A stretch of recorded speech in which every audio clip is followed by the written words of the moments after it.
ವಿದ್ಯಾರ್ಥಿಗಳೇ, ನೈಸರ್ಗಿಕ ಸಂಪನ್ಮೂಲಗಳ ಪರಿಚಯವು ಭೂಮಿಯ ಮೇಲಿನ ಸಂಪನ್ಮೂಲಗಳು, ಗಾಳಿ, ಹವಾಮಾನ ನಿಯಂತ್ರಣದಲ್ಲಿ ವಾತಾವರಣದ ಪಾತ್ರ ಮತ್ತು ಗಾಳಿಯ ಬಗ್ಗೆ ನಿಮಗೆ ಅರ್ಥವಾಯಿತು ಅಂತ ನಾನು ಭಾವಿಸ್ತೇನೆ.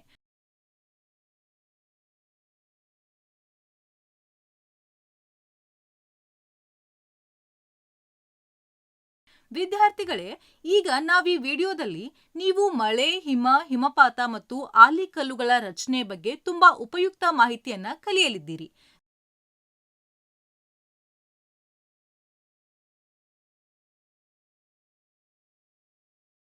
ಘನೀಕರಣ, ಮಳೆ, ಆವಿಯಾಗುವಿಕೆ ಮತ್ತು ಟ್ರಾನ್ಸ್ಪಿರೇಷನ್ ನಂತಹ ಪ್ರಕ್ರಿಯೆಗಳ ಬಗ್ಗೆ ನಿಮಗೆ ತಿಳಿದಿರುತ್ತದೆ ಮತ್ತು ಪ್ರತಿಯೊಬ್ಬರೂ ತಿಳಿದುಕೊಳ್ಳಬೇಕಾದ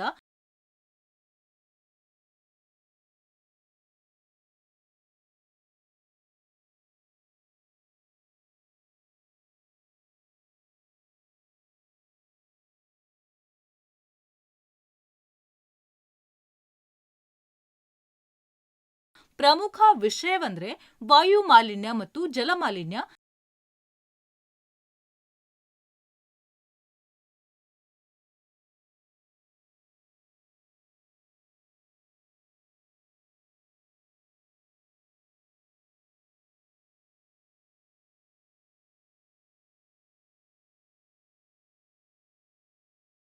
ನಾವು ಈಗ ಕೀವರ್ಡ್ಗಳೊಂದಿಗೆ ಪ್ರಾರಂಭಿಸೋಣ. ಖಿನ್ನತೆ, ಪಳೆಯುಳಿಕೆ ಇಂಧನಗಳು,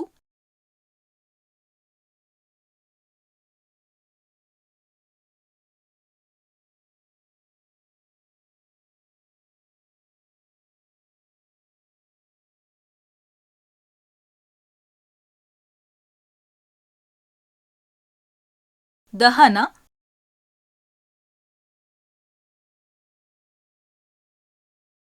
ಯುಟ್ರೋಫಿಕೇಶನ್,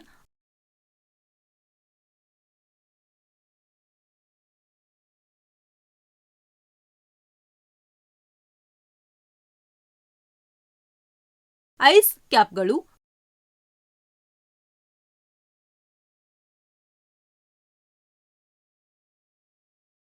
ಅಲರ್ಜಿ. ಪರಿಕಲ್ಪನೆಯ ನಕ್ಷೆ 1, ನೀರಿನ ಮೇಲೆ.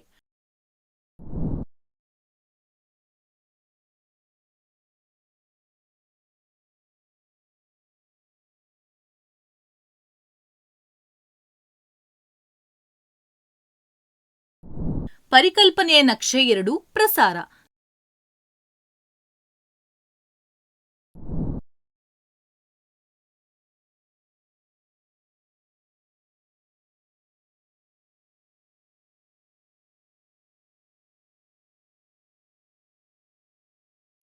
ಕಲಿಕೆಯ ಉದ್ದೇಶಗಳು. ಈ ವಿಡಿಯೋದ ಅಂತ್ಯದ ವೇಳೆಗೆ ನೀವು ಉತ್ತಮ ಜ್ಞಾನವನ್ನ ಪಡಿತೀರಿ. ನೀರಿನ ಚಕ್ರ, ವಾಯು ಮಾಲಿನ್ಯ ಮತ್ತು ನೀರನ್ನ ಅದ್ಭುತ ದ್ರವ ಅಂತ ಏಕೆ ಕರೀತಾರೆ? ಈ ಮಳೆಯನ್ನ ನೋಡುವ ಮೊದಲು ಮಳೆಯ ರಚನೆಯಲ್ಲಿ ಜಲಚಕ್ರದ ಪಾತ್ರವನ್ನ ಅರ್ಥ ಮಾಡಿಕೊಳ್ಳೋಣ.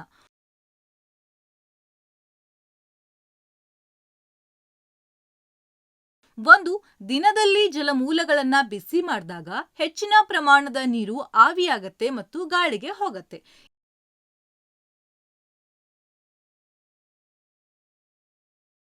ಎರಡು, ವಿವಿಧ ಜೈವಿಕ ಚಟುವಟಿಕೆಗಳಿಂದಾಗಿ ಕೆಲವು ಪ್ರಮಾಣದ ನೀರು ಕೂಡ ಆವಿ ವಾತಾವರಣಕ್ಕೆ ಸೇರತ್ತೆ.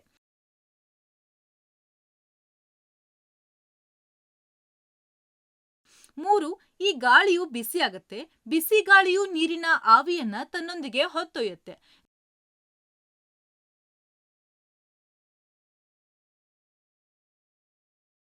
ಗಾಳಿಯು ಏರುತ್ತಿದ್ದಂತೆ ಅದು ವಿಸ್ತರಿಸುತ್ತೆ ಮತ್ತು ತಂಪಾಗುತ್ತೆ.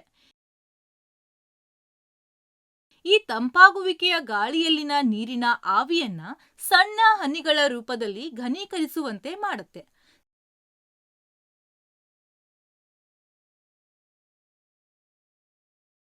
ಸಾಂದ್ರೀಕರಿಸುವುದೇ ಅದರ ಅರ್ಥವೇನು? ಅದರ ಮೂಲಕ ಪ್ರಕ್ರಿಯೆ. ಆಕಾಶದಲ್ಲಿ ನೀರು ಮೋಡಗಳನ್ನ ರೂಪಿಸುತ್ತೆ, ಅದನ್ನ ಘನೀಕರಣ ಅಂತ ಕರೆಯಲಾಗುತ್ತೆ.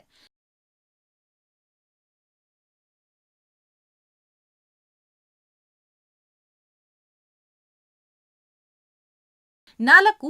ಈ ಹನಿಗಳು ಸುತ್ತಲೂ ರೂಪುಗೊಳ್ಳಲು ಕೆಲವು ಕಣಗಳು ನ್ಯೂಕ್ಲಿಯಸ್ ಆಗಿ ಕಾರ್ಯನಿರ್ವಹಿಸಿದರೆ ನೀರಿನ ಈ ಘನೀಕರಣವು ಸುಲಭವಾಗುತ್ತೆ.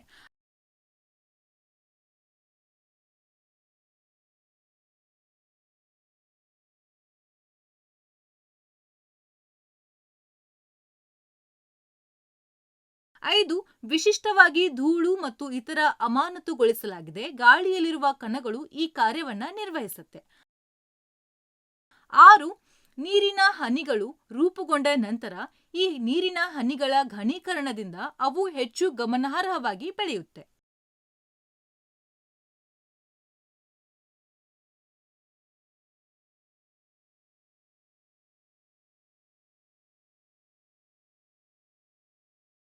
7.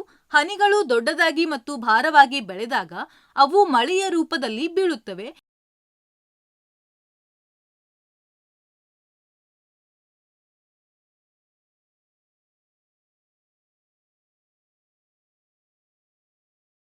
ಕೆಲವೊಮ್ಮೆ ಗಾಳಿಯ ಉಷ್ಣತೆಯ ಸಾಕಷ್ಟು ಕಡಿಮೆಯಾದಾಗ ಹಿಮ ಅಥವಾ ಆಲಿಕಲ್ಲು ರೂಪದಲ್ಲಿ ಮಳೆ ಸಂಭವಿಸಬಹುದು.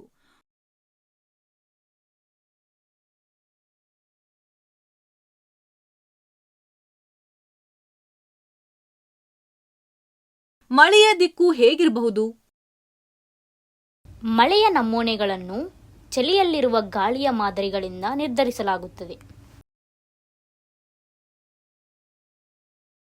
9. ಭಾರತದ ದೊಡ್ಡ ಭಾಗಗಳಲ್ಲಿ ನೈಋತ್ಯ ಅಥವಾ ಈಶಾನ್ಯ ಮಾನ್ಸೂನ್ಗಳಿಂದ ಹೆಚ್ಚಾಗಿ ಮಳೆಯಾಗುತ್ತೆ.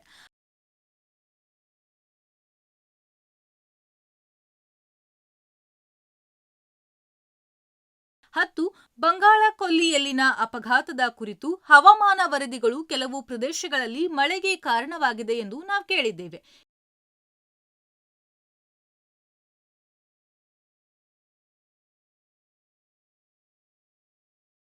ಈ ಕೆಳಗಿನ ವಿಷಯದ ಮೇಲೆ ಕೇಂದ್ರೀಕರಿಸಿ. ಗಾಳಿಯು ಹೇಗೆ ಕಲುಷಿತವಾಗುತ್ತಿದೆ ಮತ್ತು ಈ ಮಾನವ ಜಗತ್ತಿನಲ್ಲಿ ವಿವಿಧ ಸಮಸ್ಯೆಗಳನ್ನು ಹರಡುವಲ್ಲಿ ಇದು ಹೇಗೆ ಪಾತ್ರವನ್ನ ವಹಿಸುತ್ತೆ.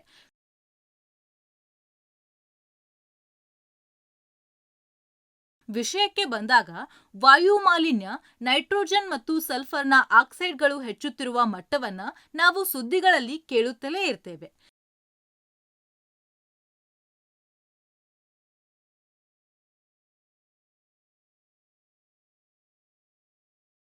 ತಮ್ಮ ಬಾಲ್ಯದ ದಿನಗಳಿಂದಲೂ ಗಾಳಿಯ ಗುಣಮಟ್ಟ ಕಡಿಮೆಯಾಗಿದೆ ಎಂಬ ಅಂಶವನ್ನ ಕೇಳಲು ಜನರು ಸಾಮಾನ್ಯವಾಗಿ ಕೆಟ್ಟದ್ದನ್ನ ಅನುಭವಿಸ್ತಾರೆ.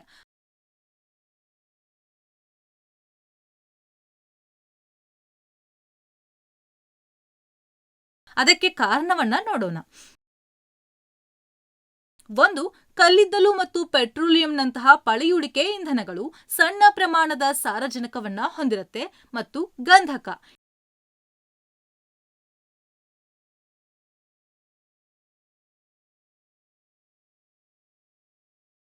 2. ಈ ಇಂಧನಗಳನ್ನ ಸುಟ್ಟಾಗ ಇಂಧನಗಳಲ್ಲಿ ಸಾರಜನಕ ಮತ್ತು ಸಲ್ಫರ್ ವಿಭಿನ್ನ ಆಕ್ಸೈಡ್ಗಳನ್ನ ರೂಪಿಸುತ್ತೆ.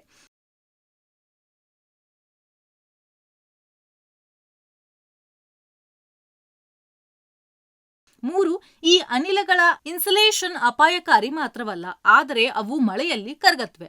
ಇದು ಆಮ್ಲ ಮಳೆಗೆ ಕಾರಣವಾಗುತ್ತೆ.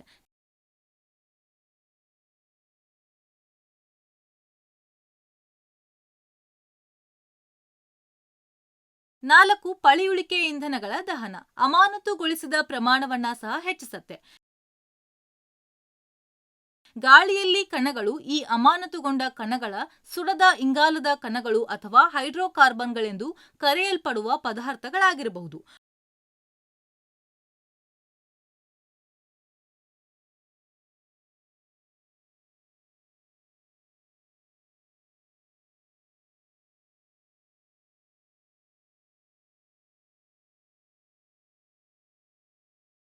ಐದು, ಈ ಎಲ್ಲಾ ಮಾಲಿನ್ಯಕಾರಕಗಳ ಹೆಚ್ಚಿನ ಮಟ್ಟದ ಉಪಸ್ಥಿತಿಯು ಗಾಳಿಯಿಂದ ನೀರು ಕೂಡ ಘನೀಕರಣಗೊಂಡಾಗ ವಿಶೇಷವಾಗಿ ಶೀತ ವಾತಾವರಣದಲ್ಲಿ ಗೋಚರತೆಯನ್ನ ಕಡಿಮೆ ಮಾಡುತ್ತೆ.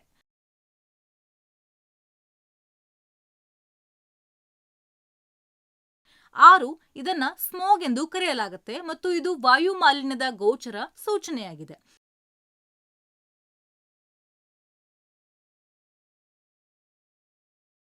7 ಯಾವುದೇ ಪದಾರ್ಥಗಳನ್ನ ಒಳಗೊಂಡಿರುವ ಗಾಳಿಯನ್ನ ನಿಯಮಿತವಾಗಿ ಉಸಿರಾಡೋದ್ರಿಂದ ಅಲರ್ಜಿಗಳು, ಚರ್ಮ ರೋಗಗಳು, ಕ್ಯಾನ್ಸರ್ ಮತ್ತು ಹೃದಯ ಕಾಯಿಲೆಗಳು ಸಂಭವವನ್ನ ಹೆಚ್ಚಿಸುತ್ತದೆ ಎಂದು ಅಧ್ಯಯನಗಳು ತೋರಿಸಿವೆ.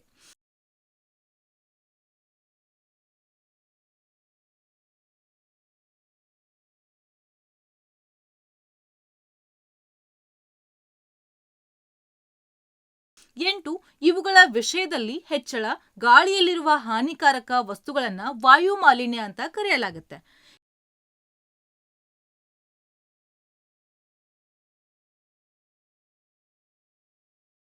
ಇದ್ರ ಬಗ್ಗೆ ತಿಳಿದುಕೊಳ್ಳೋಣ. ನೀರು ಅ ವಂಡರ್ ಲಿಕ್ವಿಡ್. ಒಂದು ಭೂಮಿಯ ಮೇಲ್ಮೈಯಲ್ಲಿ ನೀರು ಬಹಳ ದೊಡ್ಡ ಪ್ರದೇಶವನ್ನ ಆಕ್ರಮಿಸುತ್ತದೆ ಮತ್ತು ನೆಲದಡಿಯಲ್ಲಿಯೂ ಕಂಡುಬರುತ್ತೆ. 2 ವಾತಾವರಣದಲ್ಲಿ ನೀರಿನ ಆವಿಯ ರೂಪದಲ್ಲಿ ಸ್ವಲ್ಪ ಪ್ರಮಾಣದ ನೀರು ಅಸ್ತಿತ್ವದಲ್ಲಿದೆ. 3 ಭೂಮಿಯ ಮೇಲ್ಮೈಯಲ್ಲಿರುವ ಹೆಚ್ಚಿನ ನೀರು ಸಮುದ್ರಗಳು ಮತ್ತು ಸಾಗರಗಳಲ್ಲಿ ಕಂಡುಬರುತ್ತೆ ಮತ್ತು ಲವಣಯುಕ್ತವಾಗಿರುತ್ತೆ.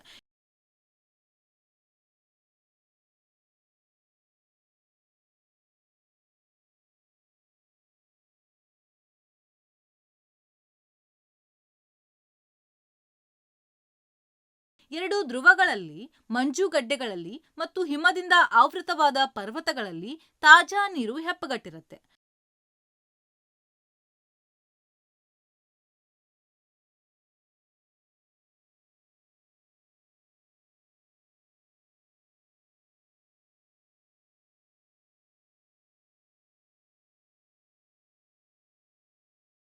ನಾಲ್ಕು ಭೂಗತ ನೀರು ಮತ್ತು ನದಿಗಳು, ಸರೋವರಗಳು ಮತ್ತು ಕೊಳಗಳಲ್ಲಿನ ನೀರು ಸಹ ತಾಜಾವಾಗಿದೆ.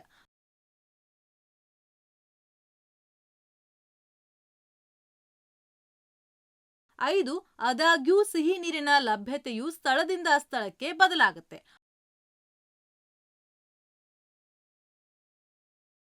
6 ಪ್ರಾಯೋಗಿಕವಾಗಿ ಪ್ರತಿ ಬೇಸಿಗೆಯಲ್ಲಿ ಹೆಚ್ಚಿನ ಸ್ಥಳಗಳು ನೀರಿನ ಕೊರತೆಯನ್ನ ಎದುರಿಸಬೇಕಾಗತ್ತೆ. 7 ಮತ್ತು ವಿಶೇಷವಾಗಿ ಗ್ರಾಮೀಣ ಪ್ರದೇಶಗಳಲ್ಲಿ ನೀರು ಸರಬರಾಜು ವ್ಯವಸ್ಥೆಗಳನ್ನು ಸ್ಥಾಪಿಸಲಾಗಿಲ್ಲ.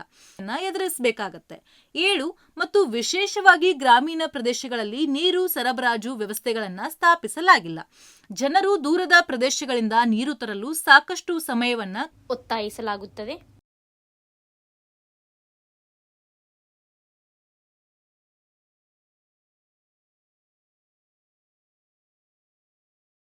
ಮೂಲಗಳು ನೀರಿನ ಲಭ್ಯತೆಯು ಒಂದು ನಿರ್ದಿಷ್ಟ ಪ್ರದೇಶದಲ್ಲಿ ಬದುಕಬಲ್ಲ ಪ್ರತಿಯೊಂದು ಜಾತಿಯ ವ್ಯಕ್ತಿಗಳ ಸಂಖ್ಯೆಯನ್ನ ಮಾತ್ರವಲ್ಲದೆ ಅಲ್ಲಿನ ಜೀವ ವೈವಿಧ್ಯವನ್ನು ಕೂಡ ನಿರ್ಧರಿಸುತ್ತೆ.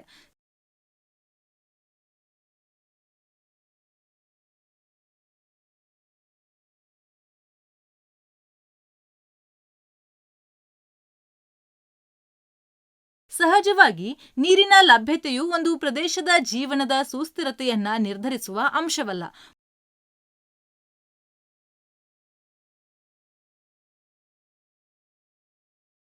ಮಣ್ಣಿನ ತಾಪಮಾನ ಮತ್ತು ಸ್ವಭಾವದಂತಹ ಇತರ ಅಂಶಗಳೂ ಸಹ ಮುಖ್ಯವಾಗಿವೆ.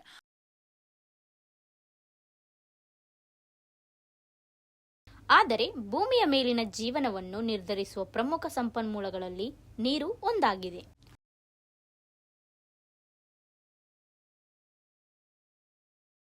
ಜಲಮಾಲಿನ್ಯ. ಒಂದು, ನಮ್ಮ ಜಮೀನಿನಲ್ಲಿ ನಾವು ಬಳಸುವ ರಸಗೊಬ್ಬರಗಳು ಮತ್ತು ಕೀಟನಾಶಕಗಳನ್ನ ನೀರು ಕರಗಿಸುತ್ತೆ.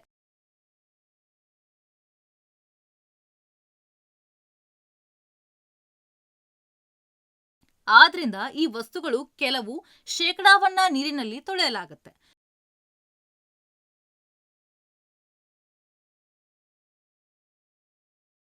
2, ನಮ್ಮ ಪಟ್ಟಣಗಳು ಮತ್ತು ನಗರಗಳ ಕೊಳಚೆ ನೀರು ಮತ್ತು ಕಾರ್ಖಾನೆಗಳ ತ್ಯಾಜ್ಯಗಳನ್ನ ಸಹ ನದಿಗಳು ಅಥವಾ ಸರೋವರಗಳಿಗೆ ಸುರಿಯಲಾಗುತ್ತೆ.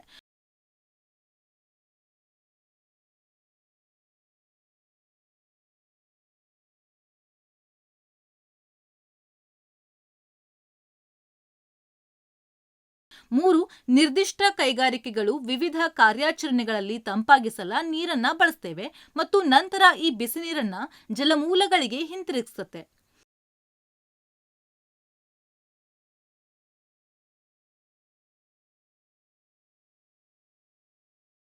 4. ಅಣೆಕಟ್ಟುಗಳಿಂದ ನೀರನ್ನ ಬಿಡುಗಡೆ ಮಾಡುವಾಗ ನದಿಗಳಲ್ಲಿನ ನೀರಿನ ತಾಪಮಾನವು ಪರಿಣಾಮ ಬೀರುವ ಇನ್ನೊಂದು ವಿಧಾನವಾಗಿದೆ.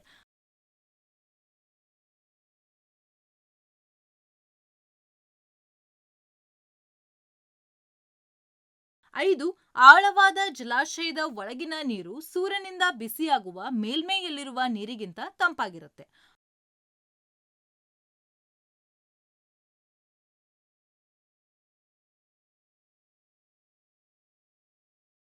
6. ಇದೆಲ್ಲವೂ ಈ ಜಲಮೂಲಗಳಲ್ಲಿ ಕಂಡುಬರುವ ಜೀವರೂಪಗಳ ಮೇಲೆ ವಿವಿಧ ರೀತಿಯಲ್ಲಿ ಪರಿಣಾಮ ಬೀರಬಹುದು.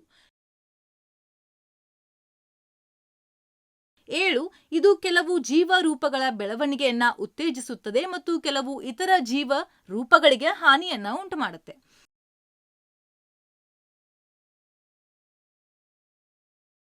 8. ಇದು ಆ ವ್ಯವಸ್ಥೆಯಲ್ಲಿ ಸ್ಥಾಪಿಸಲಾದ ವಿವಿಧ ಜೀವಿಗಳ ನಡುವಿನ ಸಮತೋಲನದ ಮೇಲೆ ಪರಿಣಾಮವನ್ನ ಬೀರುತ್ತೆ. ಈ ಕೆಳಗಿನ ಪರಿಣಾಮಗಳನ್ನು ಒಳಗೊಳ್ಳಲು ನಾವು ಜಲಮಾಲಿನ್ಯ ಪದವನ್ನು ಬಳಸುತ್ತೇವೆ. 1. ಕೃಷಿಯಲ್ಲಿ ಬಳಸುವ ರಸಗೊಬ್ಬರಗಳು ಮತ್ತು ಕೀಟನಾಶಕಗಳಂತಹ ಜಲಮೂಲಗಳಿಗೆ ಅನಪೇಕ್ಷಿತ ವಸ್ತುಗಳನ್ನು ಸೇರಿಸುವುದು.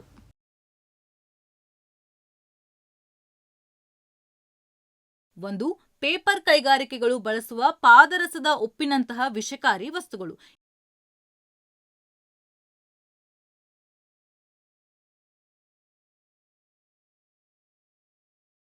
2. ಕಾಲರಾವನ್ನ ಉಂಟುಮಾಡುವ ಬ್ಯಾಕ್ಟೀರಿಯಾದಂತಹ ರೋಗ ಉಂಟುಮಾಡುವ ಜೀವಿಗಳು.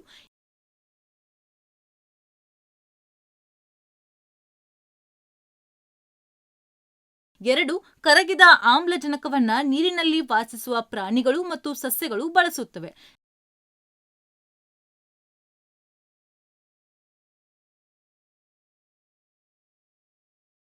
ಜಲಮೂಲಗಳಿಂದ ಕರಗಿದ ಆಮ್ಲಜನಕದಂತಹ ಅಪೇಕ್ಷಣೀಯ ಪದಾರ್ಥಗಳನ್ನು ತೆಗೆಯುವುದು ಈ ಜಲಚರಗಳ ಮೇಲೆ ಪ್ರತಿಕೂಲ ಪರಿಣಾಮ ಬೀರುತ್ತದೆ.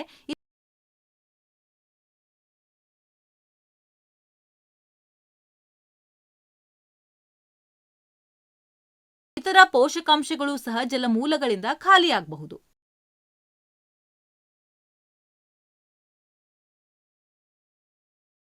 3. ಜಲಚರಗಳು ತಾವು ವಾಸಿಸುವ ನೀರಿನ ದೇಹದಲ್ಲಿ ತಾಪಮಾನದ ಒಂದು ನಿರ್ದಿಷ್ಟ ವ್ಯಾಪ್ತಿಯೊಂದಿಗೆ ಆರಾಮದಾಯಕವಾಗಿದ್ದು, ಈ ನೀರಿನ ತಾಪಮಾನದಲ್ಲಿ ಇದ್ದಕ್ಕಿದ್ದಂತೆ ಗಮನಾರ್ಹ ಬದಲಾವಣೆಯು ಅಪಾಯಕಾರಿ ಅಥವಾ ಜಲಚರ ಜೀವಿಗಳಲ್ಲಿ ಸಂತಾನೋತ್ಪತ್ತಿಗೆ ಪರಿಣಾಮ ಬೀರುತ್ತದೆ.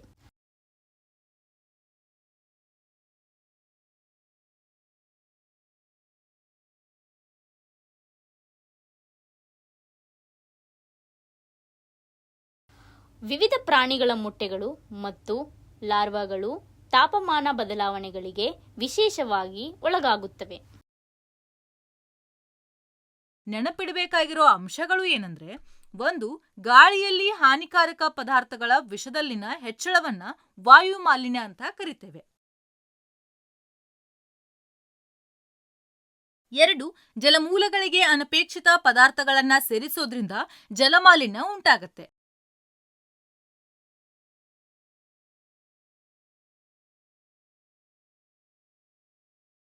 3. ಭೂಮಿ ಮತ್ತು ಜಲಕಾಯಗಳ ಮೇಲೆ ಗಾಳಿಯ ಅಸಮತಾಪವು ಗಾಳಿಯನ್ನ ಉಂಟುಮಾಡುತ್ತೆ.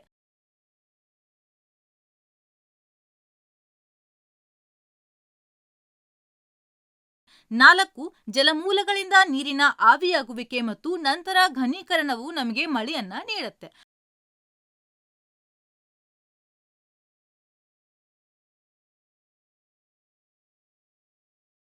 5. ಮಳೆಯ ಮಾದರಿಗಳು ಒಂದು ಪ್ರದೇಶದಲ್ಲಿ ಚಾಲ್ತಿಯಲ್ಲಿರುವ ಗಾಳಿಯ ಮಾದರಿಗಳನ್ನ ಅವಲಂಬಿಸಿರುತ್ತೆ.